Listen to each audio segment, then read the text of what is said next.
I'm referring, of course, to Patty Carney, who is joining us from Portland, Oregon. Now, Patty joined the Hematology Oncology Unit at DHMC as a nurse in 1980. And Patty was not just any nurse. Unbeknownst to her, she would become the driving force in 1982 behind getting 3 other nurses of Audrey Prouty to ride those famous 100 miles through the White Mountains to raise money for cancer research. Not only that, she nurtured the Prouty for the next, 25 years, creating those famous SAG stops, keeping it going, growing, and raising crucial funds for Norris Cotton Cancer Center. All the while, Patty was climbing the research ladder. She earned a PhD in public health and community medicine from the University of Washington.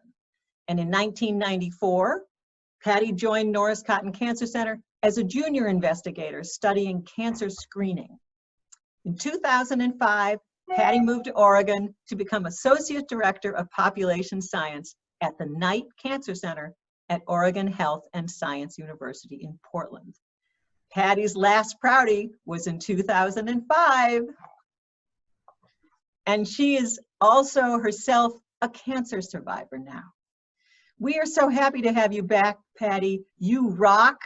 Welcome, Patty Carney. Thanks so much, Jean. That was such an introduction. I can't tell you how I get so emotional from this. You know, I was 23 years old 22 when I started taking care of Audrey, and she died on July 7th. And she knew we were going to do the bike ride, but we hadn't done it yet. I think the furthest the 4 of us ever rode was like 30 miles. Like we had no clue what we were doing. But I'm trying to remember the gal, Ross will probably remember this, but the person who did the media stuff, Jane, I think her name was, that she arranged for the folks from Channel 9 in Manchester to follow us through the day and make a big story of it. And so after we finished the ride, they followed us around all day and interviewed us. We talked about Audrey, we talked about why we were doing this and the fundraising. And, you know, it was just an incredible experience. And then we went into a bar after the ride was over, and we asked the bartender to put Channel 9 on and watch the piece they did. And, you know, I'm seeing Lisa Horsch. Oh, Lisa. Oh my God. You know, it's so great to see folks from Audrey's family.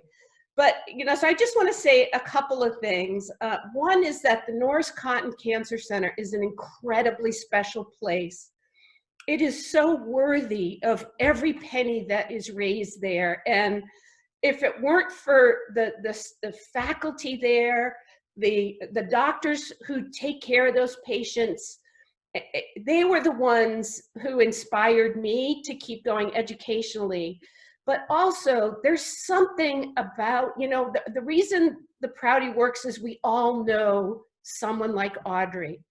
And she had her disease for 9 years, and she decided herself, she had had many debulking surgeries. She decided for herself when she was done. But if, you know, back in the day when Mary Hitchcock was in Hanover, she would walk downtown to downtown Hanover, and she would take her IV pole, and she would have like 5 different bags. She had intralipids and electrolytes and all. She was so fearless, and she was such a bike rider herself. And one of the best stories her husband told me was when her hair started falling out from her chemotherapy treatment, she just pulled it out and she put it on the bushes outside their front door. And the birds used to get that hair and make nests. All her hair was lining their nests. That's what kind of a person she was. You know, it's typically hard for women to lose their hair. She didn't care. She just pulled her hair out and put it there for the birds' nests. And there were other people too. I'll never forget, we had a ski lift operator with bad bone cancer. His name was Joe Macchione. He was, I think he was like 25, 26 years old.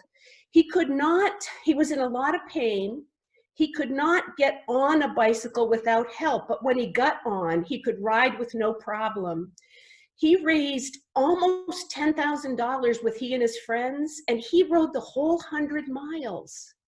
You know, and you would, hear these stories. I mean, the thing that I love the most when I did this ride year after year is just riding along and asking people to tell their stories. Who are you riding for? Tell me about them. And you know, we would share our stories back and forth from that. I would not be the investigator or the person I am today if it weren't for the Norris Cotton Cancer Center.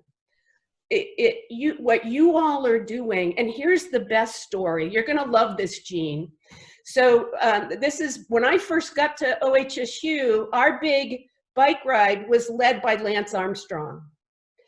And so here's this guy who's got all, you know, at that time, this is before we knew what was really going on. The first year that he did his ride, that same year, the Prouty raised more money than Lance Armstrong did. So I love that. I know. So, you know, I'm just like, you know, they're like, oh, this is so great. And I'm like, what? You know, you guys, you know, yeah.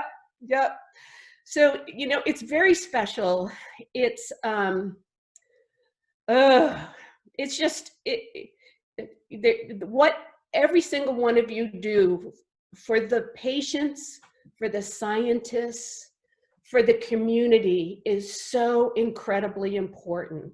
What I want to do is I want to get more prevention messages out there. You know, in the past we've done this. We had, you know, I got melanoma, so we were giving out sunscreen. You know, all that stuff could be a part of the event, and I know it has in the past as well.